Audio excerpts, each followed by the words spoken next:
خب ببینیم چی آوردم براتون. تقویم سال 1353 هجری. میلادا رو همه رو نوشته، شهادت ها رو نوشته.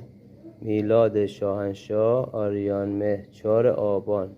یادبود جشن 2500مین 900مین سال شاهنشاهی.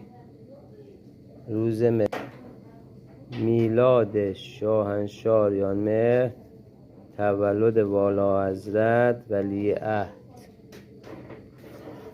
تاسوعا عاشورا، روز انقلاب شاه و ملت 1341. زادروز اعلیحضرت رضا شاه کبیر.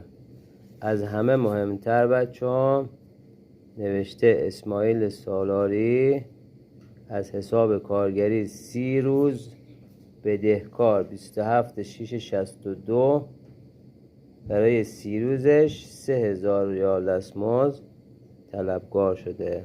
اینم از این. یه چیز قشنگ دیگه هم پیدا کردم اینجا تو آدرساش نوشته مشهد عدل پهلوی، کوچه زهره، میلان 12 دست راست، سر نب شابان خیاطی پارافوند.